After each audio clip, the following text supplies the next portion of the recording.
All right, season 4, episode 4, Mayor of Kingstown. This happened just as I suspected. Ian calls Mike to tell him about what happened with the fire and the cartel and all that. While they're outside the building, Ian is telling Stevie that his cat needs a shot. He's trying to get out of there because he has something else to do that he doesn't want Stevie to know. So he says his cat is diabetic and needs a shot, which Ian, come up with something better. So when Mike gets there, they go through the house, and Ian is like, Mike, you knew this was going to happen. You knew this was going down. And Ian told him that Bunny's handling it with Frank, and he tells them who Frank is. And they're like, listen, he's bad news. He's the devil. I think Stevie said he's the devil. I think he said like he looks like a deacon, but he's the devil. I think Stevie said that. And then that's when Mike said, I know who he is. Bunny knows who he is. Like he said, but him being in control of this might help them out. I guess so Frank could do the hard work or hard lifting. Tracy's car gets broken into and it takes her forever to turn off her alarm. I'm not sure what took so long. But anyway, as soon as you open the door, you hit the button. But anyway, for some reason that annoyed me. But anyway, she calls Mike and tells him about it. Also, when she went in the house, her window was cracked open too, and that's odd. I don't know what's happening here. Something's a brewing. So Mike shows up at Frank's place, right? And he's like, basically, you sent two people to take out a building with the cartel in it, and that's the same thing I said. Like, why they sent two people? I mean, granted, he had a flamethrower, but you sent out two people. Half the people in the building is got out, and your two people that you sent were killed. Well, Frank said that they were scouts and that they were casualties. I guess they're giving us a little taste of how of Frank being ruthless. But it was kind of funny because when Frank was saying that, Mike was like, "Yeah, okay, right." Like he didn't believe it. I mean, I guess I believe Frank would sacrifice his people, but I don't know. I'm waiting for this big show of Frank being a badass. I know it's coming, and I'm waiting for it. So they're thinking it's coming from inside the prison. They think it's Roberto Cruz. And Bunny was like, well, Mike, you hooked me up with him, basically. So they said they were going to put Raphael on it. Now we have the besties, Kyle and Callahan. Callahan is sending him something um, across the way. It ends up being a mirror. And Cindy sees it, which I'm glad. I'm liking Cindy. I'm liking Cindy. I hope that doesn't mean they're going to kill her. But anyway, she notices this.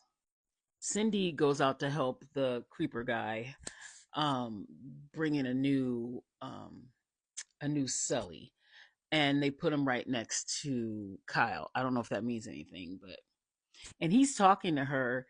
I think he likes her, which is going to be a problem when he finds out she's with Mike, or even if she rejects him, because remember the stuff that happened with him and Tracy last season when he was, and I thought he got fired, but I thought Mike got him fired, or maybe he just beat him up. I don't know. But anyway, he's a problem. Mike goes to see Tracy to see if everything's all right. He looks around. He tells her he thinks it was just some kids, some people trying to break into houses. And she said, "What about the window?" He said, "They probably just opened the window." But Mike's explanation for that was weird. I know he doesn't think it was just nothing. I'm not sure what it is. Maybe I initially thought maybe it has something to do with Callahan and his connections, right? Because he's already messing with Kyle on the inside. Would he be trying to mess with Kyle on the outside? That's the only thing I could come up with. But Mike does call Ian and tells Ian to put a cop car outside their house. Ian says, "Sure, of course." Ian's on the bridge again. He apparently got away from Stevie. So he's on the bridge. I'm guessing waiting for Evelyn at this point, right? Now, remember the last time I said, my initial thoughts was Ian was going to, well, he was on the bridge waiting for Evelyn, and he was going to drop a brick or something on her. And I was like, nah, it's too juvenile. That's what kids do, right?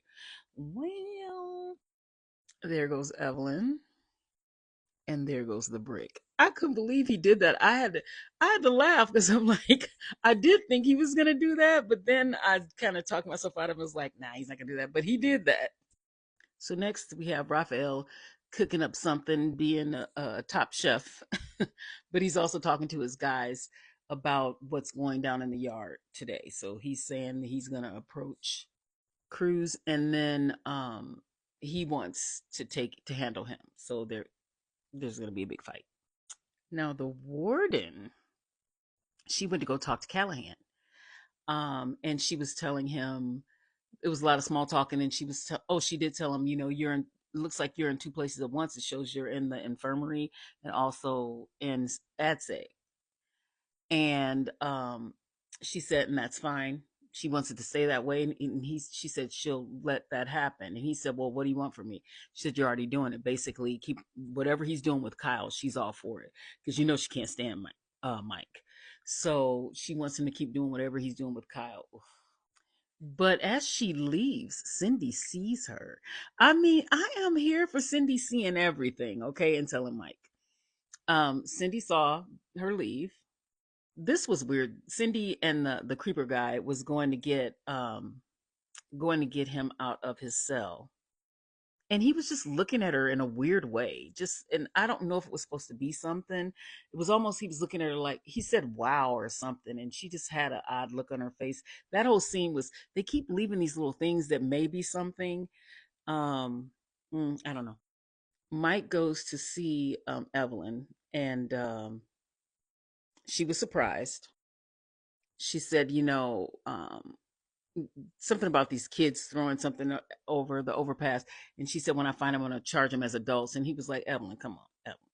You got a lot of enemies, but I don't think it's teenagers.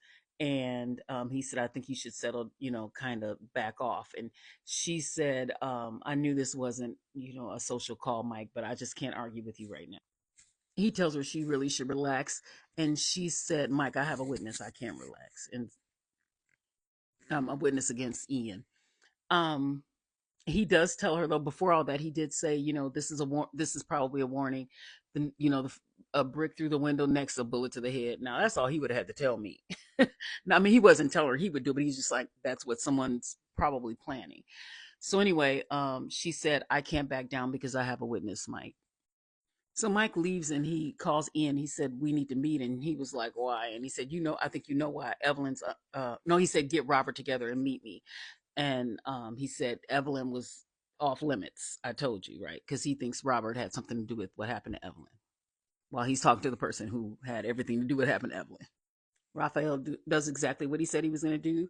He tried to talk to Roberto and tell him Bunny still wants to move his product, and Roberto's not having it. A fight ensues. The guy next to him gets shanked a lot, and they get into a big fight.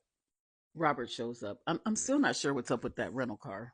They get into it. They have words. Mike's like, I told you, Evelyn was off limits. He said, I didn't do anything to Evelyn, but he said he's glad it happened and he would toast whoever did it. So Robert turned around and toasted Ian. I mean, he didn't, but I'm just saying he should.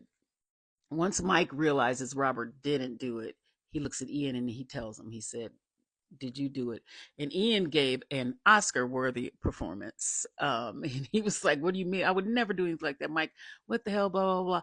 And he's, oh, but before that, Robert was telling Mike that he turned his back on everybody. Everybody's who's in jail and who's dead and all this stuff. And Mike's like, I didn't turn my back on anybody. I feel like that's going to get to him. It didn't in the moment, but I feel like that's going to get to him later. So anyway, Ian is like, no, I didn't do it. I didn't do it. And so Mike said, well, I'm just telling you, she has a witness. Come back for part 2. Oh, wait, Cindy, my girl Cindy.